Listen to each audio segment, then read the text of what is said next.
Welcome to Disturbing the Peace. I'm your host, John Amanchukwu, coming to you live from Wi-Fi Studios. Our kids are losing their childhood. The pulpit is losing its authority. A Mississippi black woman's hanging has raised disturbing questions. And Candace Owens is reportedly taking $300,000 from Andrew Wilson to debate Charlie Kirk's death. America, we've got a lot to talk about. All here today on Disturbing the Peace.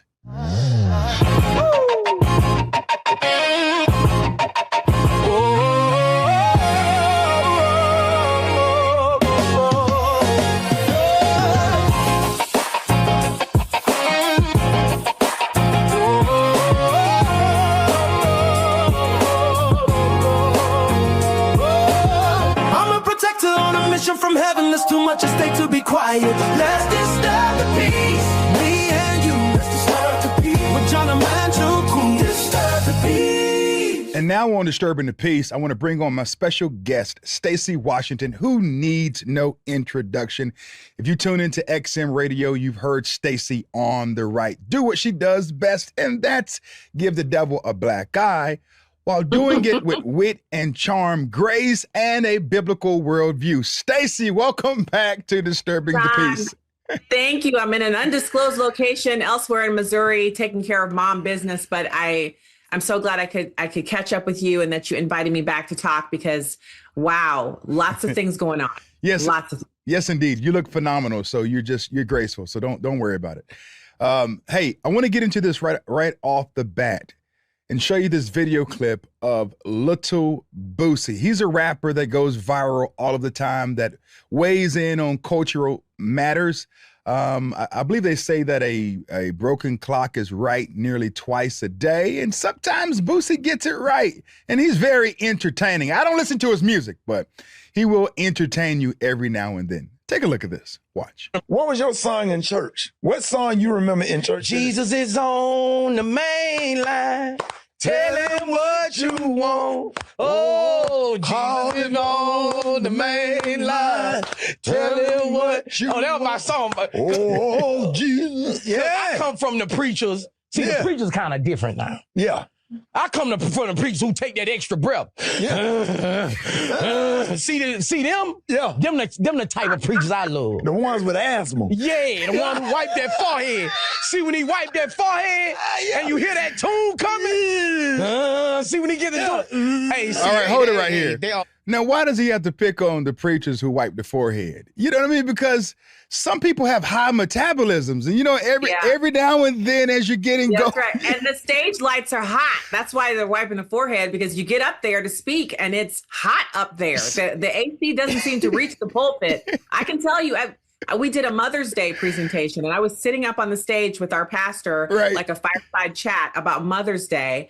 And so we're talking to each other over one of those tall tables, and I could feel the sweat beating up on my forehead. And I thought, I didn't bring a handkerchief to wipe my forehead because I just assumed that was because they're standing up and they're moving around. I'm seated and I still could feel that warmth up there. The lights are bright. So, it's funny, John, he's talking about the things he remembers as a kid, the wheezing, the mannerisms, the voice and intonation. He knows the music, which proves that the music we play for our kids when they're children, that stays with them. But what did he learn in church? Like, what scripture was applied to him that he recalls that would keep him from making the kind of music that he makes? Because I love him recalling the old church times. Those of us who are from the 1900s, we remember that. If you went to black church, you remember that. And I didn't get a chance to go to black church full time because I went to church on military bases because that's where I grew up. And so there was Protestant service, Catholic service, and then Jewish temple. Those were the only three options back in the 80s. But I'll tell you what, in the summer, 3 summers in a row, we came back to the United States and I was in Tennessee, and my grandma was a mother of the church and my granddad was a deacon, and she wore the white gloves and we would sit behind her. She'd be on the front row, and my granddad would be up either on the pulpit or on the front row, depending on what Sunday it was. And if I fidgeted too much, I could see the gloved hand reaching over and I would either get pinched. At first, I would just get a little tap, and then I would get pinched if I kept it up. And as the oldest grandchild, I rarely got pinched because I knew what was up. But the other ones, I would see them squirming and then they would get pinched and they would go still. And I'm like, y'all know we have to sit still for an hour and 20 minutes in here. And church would be 3 hours. But we only had to sit for an hour and 20 minutes. And then the kids could get released to children's church. And I remember all of that, only 3 summers of that. And I remember it like it was my whole childhood. But what scripture was applied? What did Boosie learn about Jesus? And does he have a relationship with Jesus? And I'm thinking maybe not because he's making that music, right? But it's not too late for him. Just the fact that he's reminiscing about it positively is a step in the right direction. Yes, I agree with that. Take a look at this because he talks about his grandfather as well. Watch. Oh, hey. Yes, sir. Hey. The Holy Ghost. I'm an 80s baby, so you had to be in the church house. A lot of people don't know my grandpa was a preacher. Really? See, a lot of people don't know that. Wow. But, we was raised in the church house. Crack era, you had to be in the church house. Absolutely. What's some of the things you remember about church? Was you in the choir on the usher board? My grandpa looking at me like this. Chill your out. I'm gonna tell you. Yeah. This picture's still on the wall. I went to church about 4 months ago. Yeah. Was still looking at me. I was looking at you. He was looking at me. And that picture was looking at he's still on the wall. I say, I hope that picture gone. Man, my grandpa used to be looking at me and Treya. We was kind of bad, bro. So he used to give us that look. But see, they didn't have medicine for us that had ADHD. It was just sit down and be quiet and be still. That was it. So, that's it. I don't know what's wrong with the world. Yeah, I don't know what's wrong with the world now. You whoop your church. churn, you going in central booking. I don't know what's wrong with the world now. Right. That's why the church talk to him like that. Yeah. If you don't feel your parent, right, the parent is the first person you should feel. Absolutely. When I was Boosie bad, let me tell you. Yeah. If my daddy was here, I probably wouldn't have gotten in liquor trouble my whole life. Right. Because I knew anything I did, I used to think, if I do this, daddy gonna tear my up. Absolutely. I knew what I could do on this little lady, my mama. Right. I knew how she was gonna do nothing but put me in a corner and make me write lines. Right. A child has got more smarts than you think he got. And when my daddy passed, I was all out the box. You spared a rod, you spared a child. I truly believe in that. Yeah. So even my boys, we used to be talking about, man, you wanna go steal them reflectors off there? But man, my daddy gonna tear my... Right. My daddy, too. I don't know about that. Once that's gone, absolutely, there's no leverage into being a bad kid. Say it. So if you don't want to discipline your child, that's on you. Ain't no rapper bigger than Boosie from people 60 to 88 years old. Absolutely. Because they don't respect nothing what they doing. Right. Everything I speak on, that's the old law. Right. And they love that. Yeah. When I talk about God, they love that. Yeah. You know I got criticized on Instagram for paying my tithes. What? I started to go at the whole Instagram. They say he do anything for I say, yeah, I'm trying to give you attention to go to church. But you'll go to the bar and spend liquor. All you gonna get is a little drunk. Right. You go to the store, buy all these clothes to go to Miami. Yeah. And you ain't do nothing but walk down the strip. You ain't even get... You ain't do nothing but walk down the strip, Miami. You ain't holler at nobody. I know if I give God something, it's coming back. Yeah. All right. 10%. So here you have it. It's evident that Lil Boosie was trained in the right way. I mean, a rapper speaking glowingly about tithing, for one. And then he talks about his grandfather and how he would give him that look, and we all know that look, Stacy. Yep. He talked about his daddy. You know what I mean? How he wouldn't have gotten in any trouble when he was Lil Boosie bad AZZ, He wouldn't have gotten to any trouble. And so it's clear that the role that church plays in the lives of youth and children and up-and-coming people, that it is very, very significant. Even for rappers who stray because they get out of church and their father dies. What are your thoughts on this? Should children fear their parents? Yeah. Yes. So here's the thing. Our oldest this is a med school daughter, right? So this is what I tell young parents when you have a child who they're very sensitive to their environment. They cry more. They have a little bit more what the secular folks would call anxiety.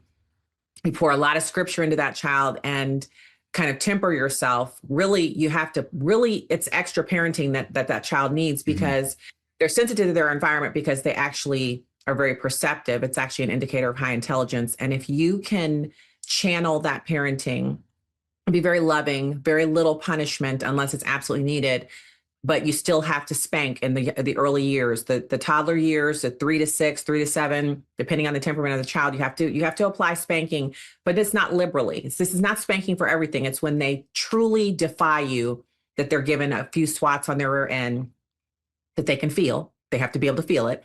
And if you do it right, you have to do it less and less. And by the time they're 10, you're not spanking them anymore. You're applying other, disciplinary measures, but they have to learn to fear you, because if they don't fear you, if you yell stop and they're near the street, you're looking at an accident. If your child is playing around with an outlet or something, some area of your home you have not childproofed, and they don't fear you, if they don't respond to your commands, they could kill themselves. So it's a matter of life and death. And it becomes the same thing later in life when they have an opportunity to steal or embezzle.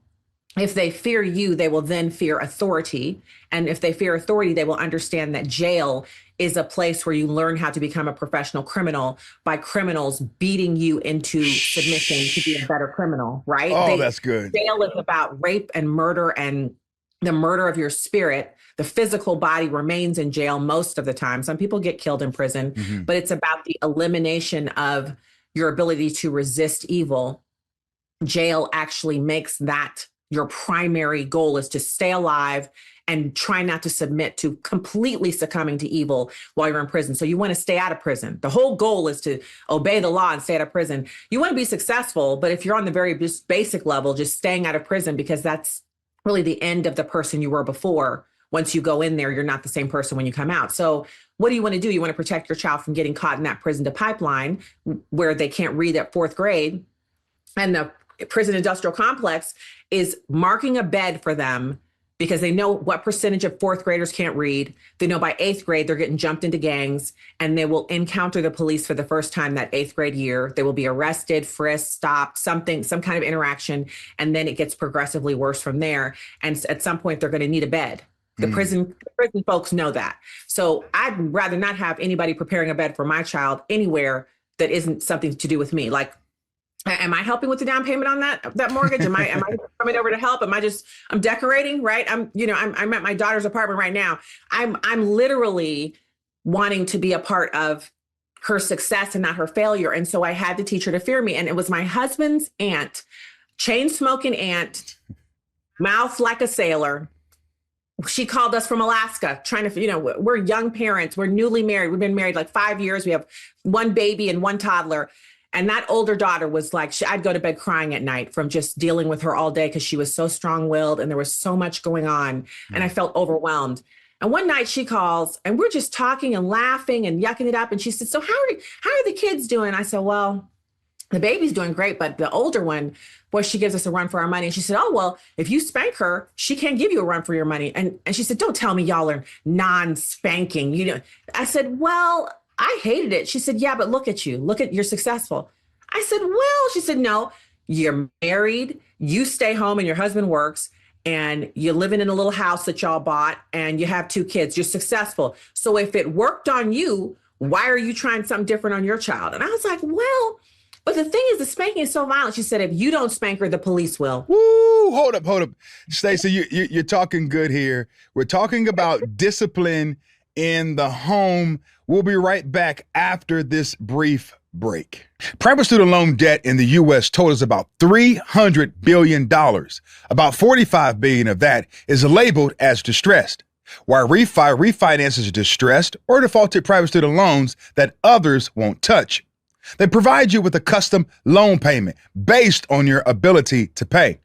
While Refi is not a debt settlement company, and they work with each borrower individually, tailoring each loan to each borrower's specific situation. You will not be contacting a faceless call center. While Refi can reduce your monthly payment and guarantees interest rates under 6%, ensuring affordability and financial relief. While Refi does not care what your credit score is.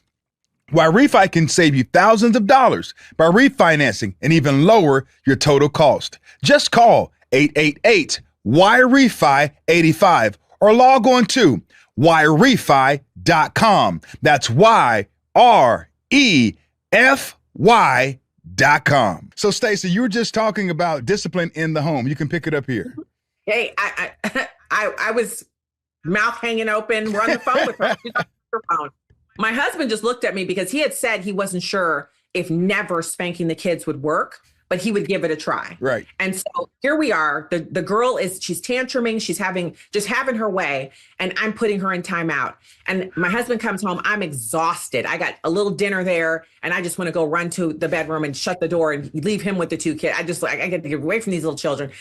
Well, after she said that, I felt really convicted because I thought to myself, well, I haven't really talked to my parents about this. And I know why, because my parents would say the same thing. And now here she is. Now I kind of felt like, Lord, did you send her to us to tell us this? Because we don't talk to her that often. She calls out of the blue. And the last thing she says, if you don't spank her, the police will. So I told my husband, I said, let's go back to, I actually got some books out of the library. I read The Strong-Willed Child by Dr. James Dobson. I read some Christian authors on parenting. All of them recommend a very, very mild form of spanking. Nothing like what I went through, but I was raised in a Black home with parents who are boomers. It was a whole different thing. I'm Gen X. All of us had a childhood we could write books about. But I'll tell you, as soon as we started to just give her firm discipline, her personality changed. And I would add to that for parents who are concerned about this. You need to read the word and you need to have your children, as soon as they can begin to memorize things, they memorize scripture because it civilizes them from the inside out, and you have to apply less of the pressure. But you still need to, depending on the temperament of your child, there'll be some spanking involved in the younger years. And so when I listen to Boosie talking about this, it's obvious that he came out of a home, he got a good start. Yes. But then his father passed away and there wasn't another male to step in. He's a very strong-willed individual. And without a male influence that was exerting authority over him, he ran wild. But even as an older man, he still knows the principles of good living, which all wealthy people know, by the way. You will never meet a rich person who is rich generationally, who's long-term rich, like not these flash in the pans, long-term rich folks. I know them. The Lord has blessed me to be able to meet these people and talk to them. They all believe in philanthropy and tithing. They all give because they understand they can't outgive God. And they know that at some level, even if they're not Christian, if they're Jewish, whatever they are, whatever their faith tradition, Muslim, they understand that something about the extraordinary level of wealth that they have comes from God. And in order to ensure that they can keep it and manage it, they give. They push that money out and they look for places to mentor people and to sow because they want to reap more and maintain what they have and even grow that even further. And there's a biblical principle behind that because, we see a lot of times people are talking about why did the rich get richer and why the poor stay poor or get poorer? Why is there such a huge chasm? Why does the divide between the rich and the poor get bigger and bigger?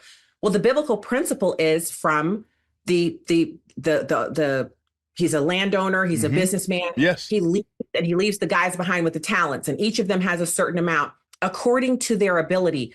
The guy with the least stows his in the ground and doesn't even get interest for it and gives it back. And he calls him wicked because he squandered what the landowner had given him, the opportunity to grow. The other two grew what they had, and so they were given more. And that is how it is. The principles that make a person wealthy, the principles that get a person to a place where they can actually achieve wealth, whether we're talking about your middle class, you're earning $125,000 a year, you live in the suburbs and you keep a clean lawn and your house is clean and you're doing well. You don't have to be a millionaire for this principle to apply to you. It applies to whoever is being diligent with what they've been given. They're given more. And the more you have access to get access to more, which would then grow to more. So it's a compounding principle. So once you get on that train of being diligent, of working hard, those principles compound. It's like a snowball rolling downhill and it continues to grow, which is why you see people who have influence get more if they're diligent and they're good stewards of what they have. So Boosie understands that concept because he's a rich man. And even as he's talking and they're joking and they're having a good time, he's actually spitting wisdom for those who are in his, they're the kind of people who are listening to him. They subscribe to him. They follow his words. They can take what he said there and apply it to their own lives and have similar results. They give the Lord will press down, shaken together, overflowing. He'll open the barns doors of heaven and pour out a blessing on you that is too large for you to receive. You will literally wake up and see money coming in and think, I have no idea how I earned this. How did I get, because we're not talking about what you've earned. We're talking about bonuses, business opportunities, investments paying off way more than you thought they would. Yes. A house you bought that you thought we might make 200 on this and instead you make 9. Whatever it is, the Lord will press it down, shake it together, and then it explodes like a popcorn bowl. But instead of it being popcorn, it's money. You know, you hit on a powerful point. The laws of reciprocity, you know, they don't fail. Sometimes people think the way to gain is to hoard, but truly in the kingdom, the way to gain is to give, and God loves a cheerful giver. And somewhere along the way, from Boosie's grandfather to dad and other relatives, he learned these timed values, these timeless values. He's applied them. So now my prayer for him is that he would work out his soul's salvation with fear and with trembling. He's a guy with a vast audience who could win a lot of impressionable people who listen to him. My prayer is that he turns in that direction fully and wholly towards God. And I want to transition to talk about this next video clip, which coincides with what Boosie is talking about when it comes to kids and their adolescence and preteens and that era. This content creator talks about children losing their preteen phase and how these things have been wiped away. Take a look at this video clip, Stacy. Watch. There's all the stuff for the preteen girls. I have a daughter who's 10, almost 11, and I just went shopping for her.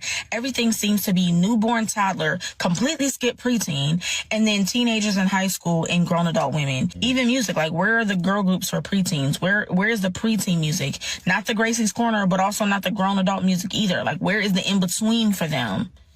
And then we wonder why the new generation looks older than they are, because they didn't have a preteen era. They didn't have a Cheetah Girls, Hannah Montana, That's So Raven era. You know what I mean? They didn't have an era where they graduated from baby dolls to the Bratz dolls. They didn't have an era where they went from like baby toys to karaoke machines. They don't have that era. I'm not seeing that era anymore. Even like programs, like the programs and summer camps that I'm looking at and I'm finding, it's literally for younger girls or older girls. But like everybody forgets about the 9, 10, 11, 12-year-olds. Like, where do they go? Where are their summer camps? Where are their clothes? Even the clothes that they make in their sizes, it gives like toddler, little baby, or grown adult. Like the grown adult clothes are just being shrunk into their sizes and they look grown. I don't want my daughter to look like a teenager. She's not a teenager yet. She's only about to be 11. She don't need to look like a teenager. She don't need to be running around with a Stanley Cup and crop top every day. No, she's not a teenager. I don't want her running around looking like a teenager. She's fresh out of elementary school. It's like they go from 3rd grade to 13. Like they get forgotten about in that in-between stage. Stacy, you're a mom. You have a daughter. I have 2 daughters. Exactly. I have 2 daughters. So here's the thing: you have to create what there isn't. If the thing you're looking for is missing, you create it. But luckily for us in America, we have an enormous amount of vintage that is available to us, and so that's where her decision making comes in. So let's start with the summer camp. If the summer camp that you're looking for doesn't exist, that's, homeschooling is a thing. You don't have to homeschool during the school year, but during the summer, you can set up things for your daughters with other girls in her age group by getting together with the other moms and saying, wow, there's something that's missing. Let's all do the art camp together this summer. Let's all do, and you pick a few things that are kind of neutral, but you book them for your small group of children who are in this preteen age group. I remember our daughter, the younger daughter, she said to me, she was like 10 or 11, and one of her friends had gotten her cycle. And she came to me and we were just talking, and she said, Mommy, I don't really want to get my cycle. And I was like, yeah, I don't want to get mine either. She said, no, I don't want to stop being a kid. She's like, I'm having a really good time as a kid. I play with Legos. I can play with girl and boy toys. I can play with my brother, and I like to ride my bike. And she was like, I just don't want to do that like grown up stuff. Well, we can't control when your cycle comes, but we can enjoy childhood as long as we want. And you don't have to stop playing with dolls. You can still play with Legos. I'm going to basically, you're the leader here. If you want to continue to play with things that are in this age range, you can, because there's no rule about when you have to stop playing with dolls or being a kid. And she said, really? I said, yeah, it's kind of up to us. And if you decide you want to do something and your friends aren't there, we can find new friends, or you don't have to talk to them about it, because what you play with at home that's your business. And she was like, yeah, that's kind of my thing. I was like, it's kind of your thing and it's kind of my thing, because I'm around. That's my whole job, is to play with you and have a good time with you. And she was like, yeah, that's right. I was like, we can do whatever we want. She was like, yeah, we do whatever we want. I was like, we're in charge. She was like, yeah. And I really went to bed that night. I was praying. I was like, Lord, please help, because she's enjoying her childhood. Like, so that was, to me, my mom heart was like so swollen up, because I thought, thank God she has a childhood she wants to stay in. But this culture wants her to be a grown up and start twerking and wearing a crop top, which, by the way, why are our teenage girls wearing the crop tops? In my opinion, you need to be a grown woman to wear a crop top. That is true. None of my daughters wore those until they're adults. And if I see a little bit of their stomach, I make a comment, but I'm not in charge anymore, right? I'm no longer telling them what they can and can't wear, but they're not dressing like women. Like the other part, she said, Hannah Montana. The reason we don't have Hannah Montana to replace Hannah Montana is because Hannah Montana turned into Miley Cyrus, a woman who sings her private parts on stage at concerts. I mean, she's just turned into an actual whore. And it's hard for, how do you follow that? Also, Disney was a child molestation station. That's why Hannah Montana is like that. She was Hannah Montana on the stage, but in the streets, she's got her private parts out on stage and she's doing all kinds of things. She couldn't even hold Thor's brother. Remember Thor from the Avengers? Yes. He had a brother. She married him and cheated on him. And all he wanted to do was make babies that looked like tiny Hannah Montanas. And she cheated on him and left him in the dust and wrote a song that was like a hit about how she'll buy herself her own flowers. And I thought, well, you're a multimillionaire. But what about that man that you just threw away? So look, that lady that you showed the clip of. Yes. That is fantastic that she's recognizing that there's a cultural gap. But moms have to step into the breach and create the content, the clothing, whatever it is you're looking for. Buy the vintage clothes for your daughter. Buy the gunny sacks from the 80s. It's back. It's hotly collectible. Buy the toys. Go to shop on eBay. Buy the toys from your tween years. Those toys are available at estate sales, at thrift stores. They're available on eBay. Buy those, put them out for your kid, teach her how to play with them. Give your daughters and your sons their tween years. If the culture won't give it to you, you create it out of what was from before. And then lastly, there is no rule about what a teenager is. So for goodness sakes, if you have that much common sense as that lady has, then it's not just no crop tops. It's no boyfriends. It's no sex. It's no heavy petting. It's no kissing. It's no movies where the people kiss all the time. That's Hollywood's enticement for women to enter into sexual behavior, is watching people kiss on these movies. You don't want that. So keep your kids away from that. Let them watch as many cartoons as they want. Except the ones that have the transgender and the homosexuality in it. So again, vintage stuff. You're watching the older cartoons, He-Man, Tom and Jerry, the stuff you grew up on. You get that. It's on DVD. It's on, you can actually subscribe to channels online that's nothing but cartoons 24 hours a day, like we used to have.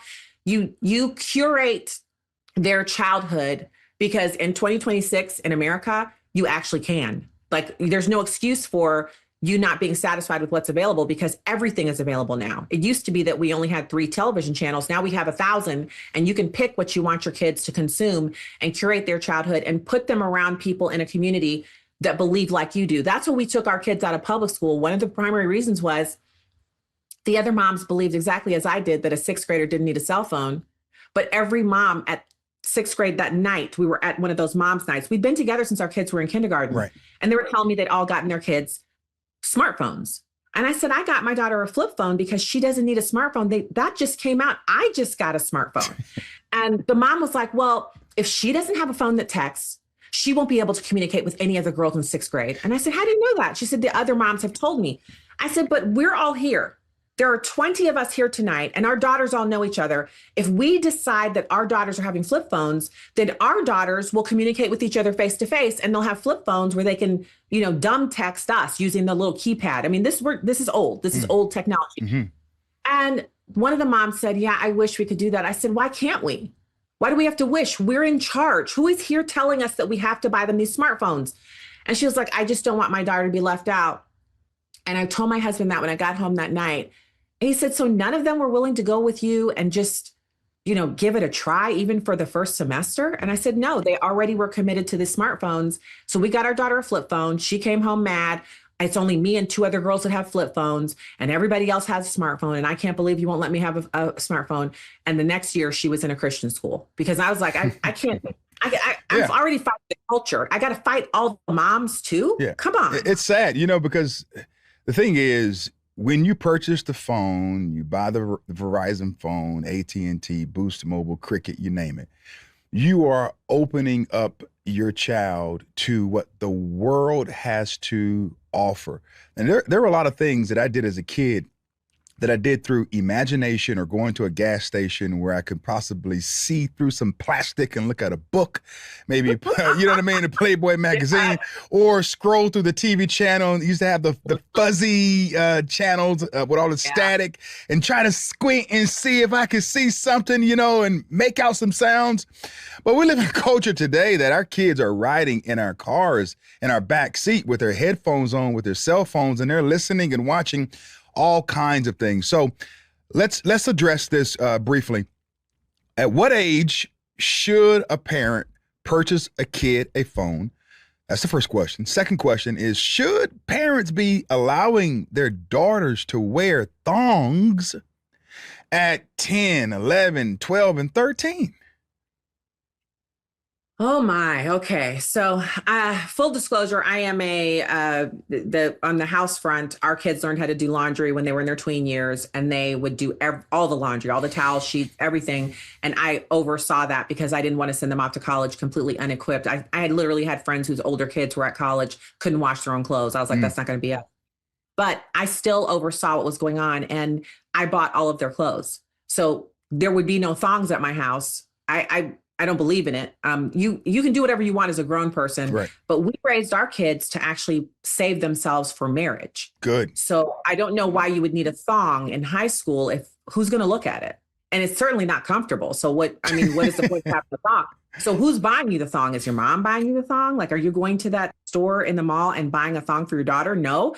Is your dad buying the thong? That sounds like there's something wrong going on there. So there's no reason for a child of yours to have a thong. And if your daughter who is married has a thong, what would be the reason why you would need to know about it?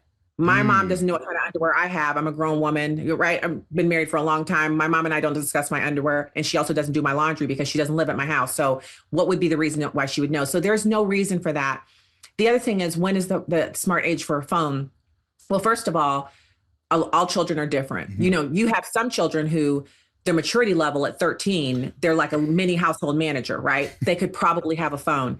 Another child is 15 or 16 years old and doesn't have the self-control and, the maturity to have a smartphone. So it's really based on the child, and every child in your household might not achieve that same goal at the same year. Right. So you really just have to be wise about it. But I would say we're talking teenage years, and you still have to have the charging station overnight rule, which we had at our house. I made a little charging station where all of the chargers were, and everybody's phone had to be on that at 10 o'clock. Mm-hmm. So you could do homework until 11 or midnight. Some nights my kids had 5 hours of homework because they were going to a classical education high school. They'd have a lot of homework. They might keep their phone with them for that, but it didn't go upstairs to their room because I wanted it on the charger overnight so they could sleep. And to this day, if I have if my phone is in my room, in my bedroom, on my nightstand, it actually, the pinging of it wakes me up at night. It interrupts sleep. So you want your children to get enough sleep so they can learn. So put those phones on the charger every night before bed, make it a habit. And then as adults, that's when you go into your prayer closet and you pray for the Lord to give them courage and strength and wisdom. And of course, self-control, yes, the fruits of the Spirit, love, joy, peace, patience, kindness, goodness, gentleness, faithfulness. Against such things, there is no law. That's Galatians. Get that scripture, pray it over your kids. There's actually scripture for kids. I have to get this to you. I have to get this booklet to you. I keep it in my purse and I give it to people. Okay. In fact, I have my purse right here. I actually have 3 copies in here. Because if I meet someone and I feel like they're like, oh, my kids, I get it out. It's called Scripture Confessions for Moms. And it is, I prayed this over my kids for probably 20 years. And I had got this. Remember when you would go to church? We used to go to Black church. We used to go to Church of God in Christ. And there was a little black rack and it had all these little pamphlets on it. Oh, yes. It had something like, this one's for healing, Scripture Confessions for Healing. And this couple that writes these, Keith and Megan Provence, they still have a ministry where millions of these things a year get sold. You can buy them on Amazon now because they don't have those little racks at church anymore. But I would get this and I prayed it over my kids. It's so small. One day, about 3 months ago, I was in the office and I was thinking about the kids and I had been praying. And the Lord showed me that, because this is on my desk too. I have so many copies of this, it's everywhere. It was on my desk and I picked it up and I flipped through. And because there's some years I don't really use it, and other years I use it all the time. And I looked at it and I was overcome with the goodness of the Lord, that he has answered so many of these prayers. So these are the foundational prayers for how you want your children to grow up and to live. And it's the things that, like Boosie was saying, things he regrets. Because I heard regret when he was talking. Me too. And we all have that. We all have that as human beings. We can't be perfect. But I feel like the Lord has done so many good things with my kids that they've been able to avoid pitfalls because I prayed over them. It's not my parenting that has been perfect. It's been that I've prayed over them and the Lord has answered those prayers. So you can do that. And, curate the childhood. If you can have custom lattes every day, I'm drinking a latte with whole milk and, 2 pumps of classic. We were at Starbucks after that appointment this morning. If you can customize your phone, everything in your house is custom, then why can't you curate the kids' childhood and give them the childhood you want them to have, make the memories you want them to have? That's right. You can. I like it. I call it a greenhouse. You can control the climate of your own home, your own space. It's a greenhouse. You can do that. Wisdom. I now want to transition to this next topic. It's about a Black woman, tragic story, who was hung in Mississippi. But the legacy media is leaving out some key details. Take a look at this. What was Fortune doing when she was last heard from, and what do we know about these other hanging deaths? Yeah, so her mother told ABC News that she last saw her on July 26th, that she had traveled to Kentucky for a family reunion. But it was about a week later, Fortune lived in Mississippi, that police found her body hanging from a tree outside of an abandoned home in Jackson, Mississippi. A 29-year-old, she was a mother of 4. Now, to this point, as you mentioned, police have not indicated publicly whether they officially consider her death suspicious, only that they're continuing to try and work through this to determine the causes or the circumstances surrounding her death. And they haven't identified publicly any suspects. Now, to this point, it is clear that city officials have been very deliberative in their messaging here, not jumping to any premature conclusions or even offering speculation. And to that point, I just want you to listen to what the mayor of Jackson, Mississippi has said on this, John Horn, and what he told our local affiliate, WAPT. People are upset about it, and quite naturally they should be. This is something that's a very disturbing situation and case in our city and in our state, but we're not going to jump to conclusions. Now, the mayor says they are expecting to hear Thursday from the state medical examiner's office on the official cause of death. Again, a lot we still don't know here, but obviously the raw imagery of a Black person hanging from a tree in the American South evokes a very painful history. Now, you asked about the other 2 cases of people found hanging in Mississippi. One was a 21-year-old Black man named Trey Reed.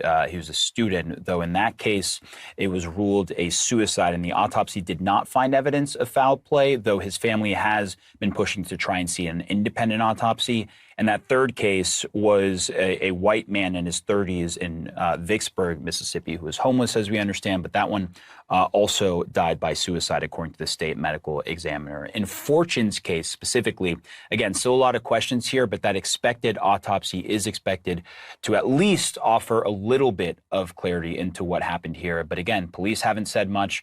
They haven't offered any public suspects to this point. And as the mayor has pointed out and emphasized, that they are proceeding with caution as they investigate this. All right, so this is a tragic story. Whenever you hear of a person being hung, especially in Mississippi, it conjures up thoughts and memories of the past. However, there's this image here of this guy who was arrested. People report that this was her former boyfriend, and he was arrested, and he's being questioned about this case as well. However, the legacy media is leaving out this detail. I don't think that it's fair or just for them to do so. I think that if they have a suspect or a person that they think may have, hung this young lady, they should bring that up as well. What do you think, Stacy? Exactly. Because as I was listening to it, I was thinking, what are we missing? And he kept going, and he very slowly went through the other cases of hangings that have occurred. Just because something happens in the South doesn't mean it's racially motivated. This is 2026. We are not in the 30s or the 40s or the 50s or the 60s. This is a very different time in our country. The other thing is murderers do things.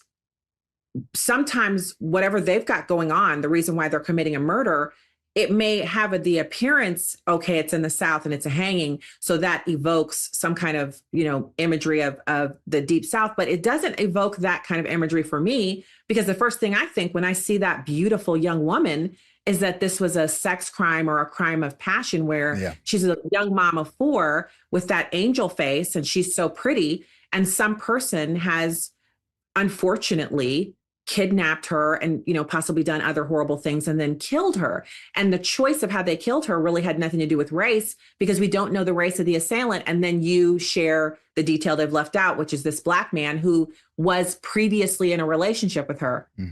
So that gives us a lot more context. But I just encourage, especially for those of us who we have the permanent tan that God gave us, for us to think about things rationally and to just ask the question. Anytime you're watching the news, I have to remind myself of this as well.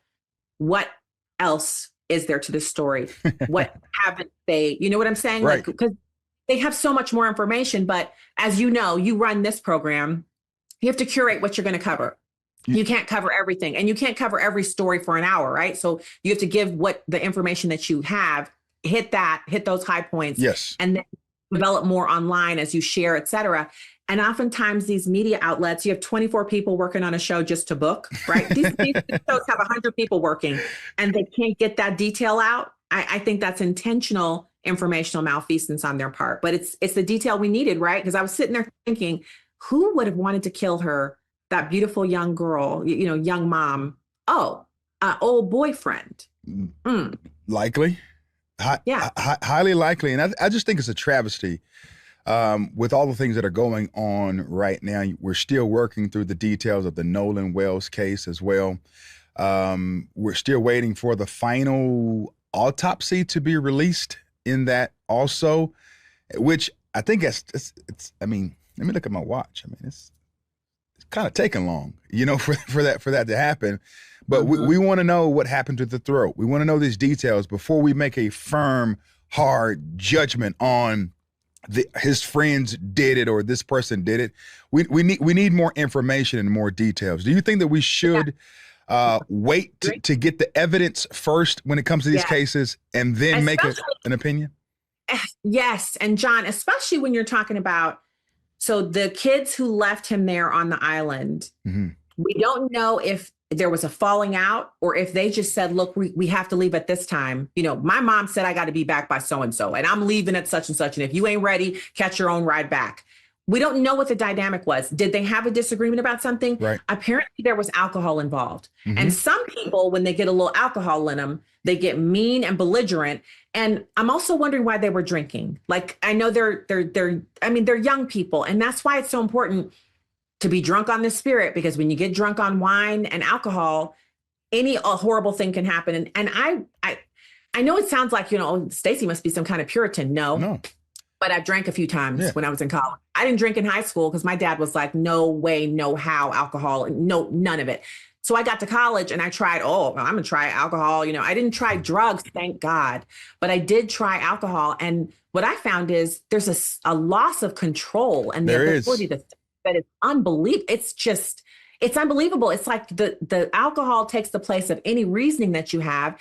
And You can do any stupid thing. You can say anything. That's why you have to be with people who literally they become your babysitter. If you get drunk, and if everybody's drunk, then who is babysitting a bunch of y'all? Because you're a bunch of toddlers in adult bodies. So this young man, this beautiful young man, engaged in too much alcohol, and now he has drowned, and we need to know more, and we should wait, because every speculation hurts the parents and the family who are already blaming themselves. That's what happens when a child dies before the parents blame themselves. Yes. And we've got to let this play out. And it's taking a long time because now everybody's scared. The medical examiner, the autopsy, everybody's scared, because if whatever they put out, it could be the end of their career. They could be labeled a racist. And so we've got to wait this thing out. And we've got to pray for that family, because they're the ones who are suffering the most, because they're wondering, should we have taught him not to drink? Should we have told him he couldn't go that weekend? Whatever it is that they're recriminating themselves with, it's from the enemy to destroy them. Yes. They've already lost their son. So yeah, we got to wait. Sorry. Yeah, I agree with that. You know, I almost got shot in college once. I got in an altercation with a guy. We're face to face. I had been drinking, and I couldn't afford the expensive stuff like Hennessy and Courvoisier. I was doing that Mad Dog 2020. You know, it's about a Food Farm, the wine cooler. Exactly. I mean, you know what I mean? Come on. I was doing the cheap stuff. You know, it's cheap, but it'd give you a buzz. And so I did that one night, and I got into a altercation with a guy on campus. He leaves and walks away and goes up to his dorm room in front of Latham Hall. And I was at a HBCU at this time.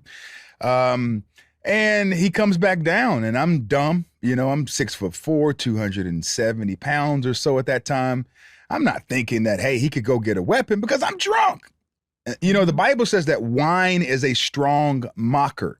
You know, it will tell you, oh yeah, 1 sip is not going to do anything. 2 sips is not going to do anything. 3 sips, 4 sips, 5 sips. Now I'm on top of the table going crazy, ready to fight, right? And so the guy comes back downstairs in front of Latham Hall, and he has a gun in his back pocket, and he's daring me to punch him. And if I was sober, knowing what happens when a person goes and get a gun, you leave, you walk away. You don't stay there unless you have one too. And so that's what alcohol makes you do. It makes you think that you can control yourself, but you can't. And it will laugh at you as you lose control. And your life. And your life. And so the Lord preserved you for a purpose. Yes. For the purpose of the arrow being released from your parents' home. Yes. He preserved you. And I think about times where I was an idiot, and I just say to the Lord, thank you for being there for me, because I was an idiot that night, and I could have something horrible could have happened to me. And instead, you allowed me to walk away without a scratch. I don't know why, but thank you. But for the ones who don't get to walk away, all that regret for the parents. So that's why we got to teach our kids and then pray over them. That's the other part. Prayer is it bridges the gap between your parenting and what could happen, because you just pray for the safety and please bring her home tonight. You know, my daughter is going out to so-and-so tonight. I don't know that I really agree with that, but Lord, you know, she's 26. She's going to go do, so Father, I just pray for her safety. Yes. And then, the Lord numbers our days. At the end of the day, you don't get a day more or a day less than what the Lord has ordained for you. And that's all we can go with. So I'm not trivializing it, but I also feel like there's only so much you can do as a parent, but you got to teach them about the alcohol, the danger of the alcohol and the drugs. It's Russian roulette, especially with this marijuana. Oh my gosh, we could do a whole hour jump. We can. And the psychotic breaks yes. people are having on the marijuana, the bipolar that is being entered into family lines through the marijuana. It's 700 times more potent than it was back in the day when you and I were getting offered a joint. And I didn't smoke back then. I've never smoked marijuana. And I'm telling you, you only have to try it one time to have a psychotic episode. And then that psychotic episode can recur again and again off of one night eating it or smoking it. And it can last in your system for 9 months. Wow. So come on, people, reading is fundamental. Knowledge is key. The word says we are destroyed for a lack of knowledge. Learn about this new THC. Learn about this new, they call it Kratom and all these other names. Right. Learn about how potent it is and how your physiology, we can all be in a room together at our church, at Grace. I'm at Grace, you're visiting, you and your wife, your beautiful wife, me and my husband, we could all be there. Right. We could all be in a row. and every one of us could take a pot gummy and eat it, and every one of us could have a different reaction because the human physiology is unique. So just that was like a PSA in between our interview. Listen, don't smoke the pot. Don't eat the gummies. Just leave it. Don't smoke it. Don't eat it. Don't put it in brownies or cookies. No. Don't get it secondhand, third hand, whatever it is. Don't do it. I tried marijuana a few times when I was in college, but for some reason or another, I just couldn't get high. And so I went back to my brother and said, hey, man, I'm smoking it, but I don't get high. I don't feel anything. He said, man, you got to smoke until you cough up a lung. And so I went back and tried to smoke again, and okay, I got to fill my lungs up, and I was puffing and giving and doing all of that. And I still couldn't get high, Stacy. So I just couldn't get it. And that was the anointing of God. That was the Lord saying, no, man, I'm gonna use you to be a book banning pastor, to fight and to win souls. Yes. You're gonna be on your podcast with Stacy on the right one day. You're gonna be out there and other men are gonna see you and think, what am I doing? Right. That's Right. what you're doing. Right. You're leading men who are in a stupor. Yes. Out of that stupor into fighting for their families and for truth in this country, for standing up for the gospel. That's the purpose, part of the purpose that God has laid on you that you're doing, which is why he was like, yeah, marijuana ain't for you. That's going to have no impact for you. You have no attraction to that. And for me, I just remember one day being at a party and we had been drinking wine coolers and we were all kind of drunk, and there were another group of girls there because I went to a HBCU too, Tennessee State University, for 2 years, and we were there, and there were some other girls that were a year ahead of us, and we were all being silly and we've been drinking. And I heard one of them say when we went to the bathroom, she was like, they just make us all look so bad. So I told my friends, I was like, she said that we make them look bad. She said, what are we doing? I said, well, I thought we were just having fun. And so we went back by them, and the one was like, yeah, all that they just drink. And this was our first night going out together and drinking wine coolers and getting drunk. And so we weren't a part of that group that gets drunk every weekend. Right. We were just trying it.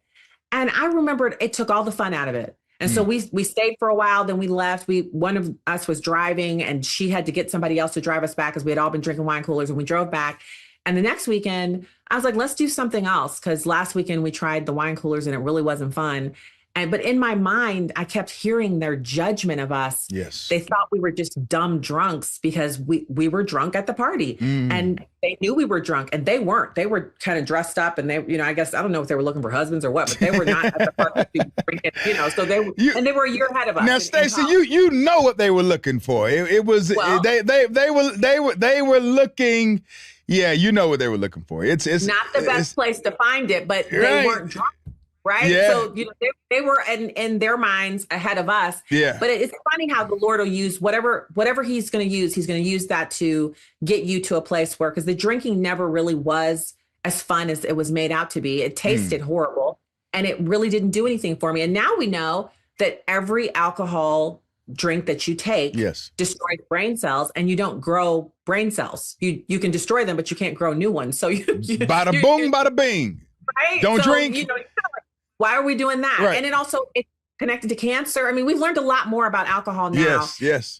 And as the Bible says, to be drunk on the Spirit, there's nothing better than we got to giggling on the way to church a few weeks ago. I said a movie quote, and my daughters started doing they were quoting back, and then my husband started laughing, and then we were laughing uncontrollably on the way to church. And I thought, this must be what's drunk on the Spirit, because I don't know what we're laughing at. We are laughing so hard. I had tears going down my face, and it was so funny. And so that's the joy of the Lord, which is our strength. That's right. We don't need alcohol. We need to tap into that more. More people need that. Get away from the THC, the CBD, get away from the alcohol, and get on the joy of the Lord. Finally, I want to wrap with this. Hey, man, we have people who are throwing around $300,000. $300,000. Stacy, I'm going to pay you $300,000 to come and debate me. I mean, how does that work? This is odd.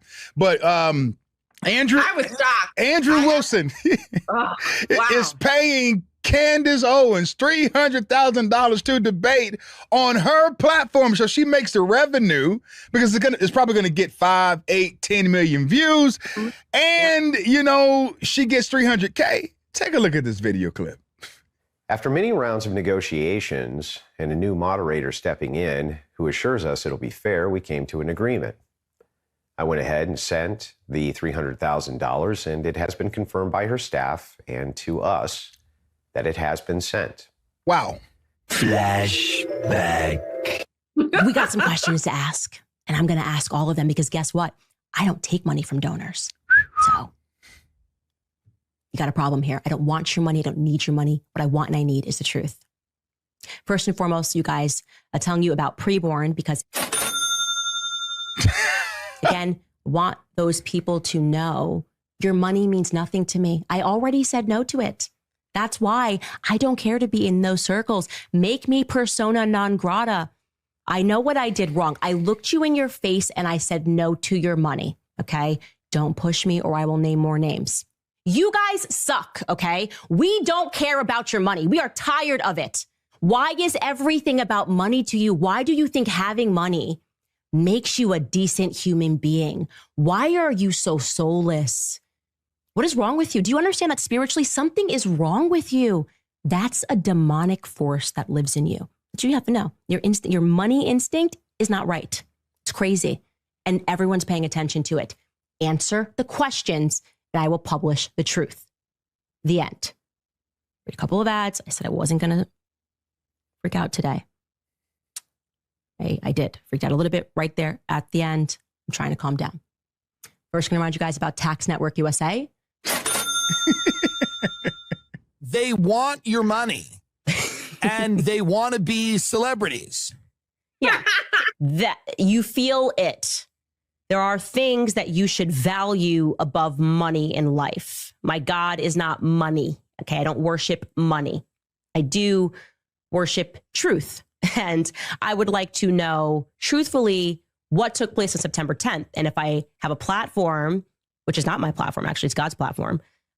If I have a platform and I can get to the truth of that, I'm gonna use it for those purposes. So just name your price. How much money do you want in your pocket to release me from this contract? Think about it and email us back.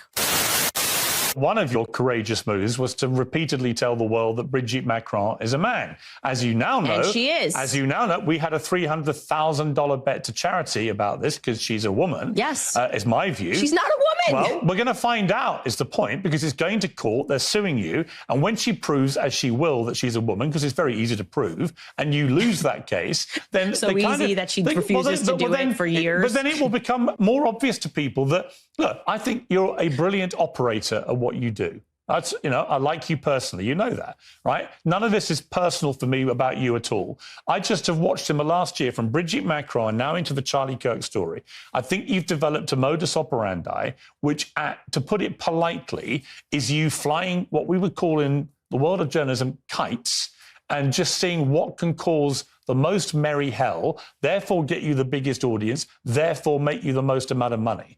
And people have, as you know, you've been widely attacked now by a lot of people who say that you're just a ghoul, a vulture. You're doing this deliberately. You're inventing things or just flying ludicrous conspiracy theories to make money. Now, again, Candace, I don't know that you are, but I do know celebrity. Can you not interrupt me? I don't know whether any of the things you're saying are true or not. I just do know you're saying a huge amount of stuff. It's making you very wealthy. You're getting millions and millions of people coming in, which by the way... what is this idea that it's making me very wealthy? Can you actually explain that slowly Yes, I'm going to explain it to you slowly. You haven't answered the question, so this is just made up. As I said, this is just all fluff. You're suggesting that I'm making money. Did I sign a new advertiser? Are we reading more ads? Do we put this somewhere else? Do we sign a book deal? The more views you get on YouTube, the more money you make. Did I sell a T-shirt? Also want to remind you that if you'd like to continue to support us, you can head to CandaceOwens.com. All right, that's enough of this. I think the point has been made that, the Bible says, for the love of money is the root cause of all evil,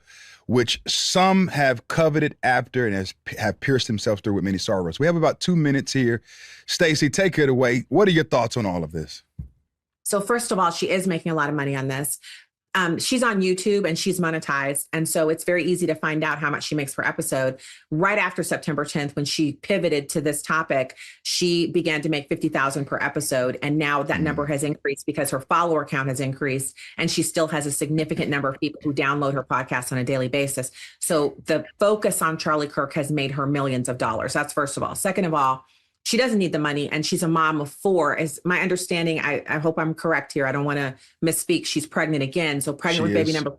Yes. So, you know, God bless the fruit of her womb. She and her husband are making a beautiful family, but she can afford to actually take time off of her podcast, allow the authorities to investigate the death of her friend, and she could be a full-time mom for a period of time, that's 0 to 3 for each child, so that they have her full undivided attention, not nannies, not someone else, because her husband is from a family that's a member of the peerage of the realm of Great Britain, meaning they are a part of the Great Britain population that can own land, because all Britons can't own land. Only certain members of that country can own land.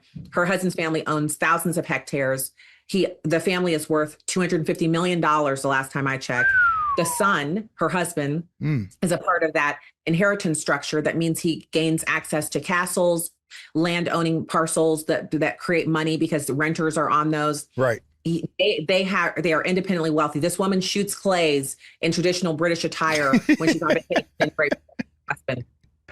You know, and I'm not the jealous type. I believe the Lord gives unto us. He has a special, you know, dispensation for each of us, and he rewards us. And so I don't covet what she has, but I have been to Great Britain, and I am a castle aficionado. I grew up going to them because I grew up in Germany. My dad was in the military. I love it. I love it. John, she doesn't have to work. So, and to pay her $300,000 for this debate means that's the only way they could get her to do it. Because if she wanted to, she could have agreed to the debate for nothing. She could have donated it to Shriners or Children's Hospital or 1,000 other charities she could have donated this money to. I believe that a spirit has overtaken her, and we should pray for her, but also we should not watch her content. So discussing it as we're doing today, absolutely appropriate, but to just sit and download it as Christians, to watch it, to help fund that revenue stream, that's not what God has called us to do, because that is giving approval to what she's doing. Stacy, thank you so much for your charisma, the charm. You are well studied. You're a reservoir of knowledge. You're a wealth of information. You do it easily, even from your daughter's apartment in another state. Like, oh my God. I mean, you are. If you had heard me this morning, I said, Maya, we're double booked. She was like, what? I said, my good friend, I said I would come on this podcast, and now I'm here with you. And she was like, oh, I'm sorry, Mom. I was like, no, it's not that. It's just that I've double booked myself, because yesterday when the appointment fell through, she said 9:30 tomorrow. I just took it. Oh yeah. I didn't even. You should have. And then when I talked to you this morning, and you were like, oh, no problem. And I said, I am so upset with myself for double booking. So thank you for accommodating me being here with her. But as you know, as a father, you are so devoted to your wife and your children. The thing that I love being able to do is to, you know, respond that my Lord has given me a job where I can jump up. And I did my show from here last night, and I've done it from here many, many times. When we were snowed in, the great for 2024, I did the show from here for 5 nights. I love it. In her guest bedroom, I was in there doing it. So God is good. I really wanted to join you today, and I'm glad I did, because man, Boosie, we talked about Boosie, we talked about Candace, we talked about these are the subjects that we need to uncover and unpack. And so I love your show. I love the fact that you are reaching so many people with the truth. So I am always available to you, sir. I'm honored to join you. Thank you. I still need to get you here in person. We'll work that out as well. Yes. Let's do that. I'm excited about doing that. And so greetings to your family. Yes. Thank you for having me back. You got it. How can people follow you and support you? Stacy on the right, and follow me on Instagram and Twitter. And if you have SiriusXM, I'm on at 9 p.m. Eastern on channel 125. God bless you. Take care. All right. Thank you, John.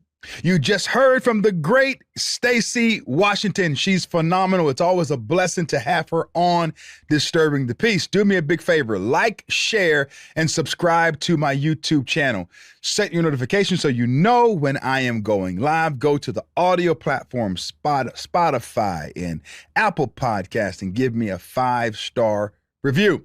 And then go to the comment section and let me know, am I right or am I wrong? Am I weak or am I strong? God bless you, my friends, and God bless America. Take care.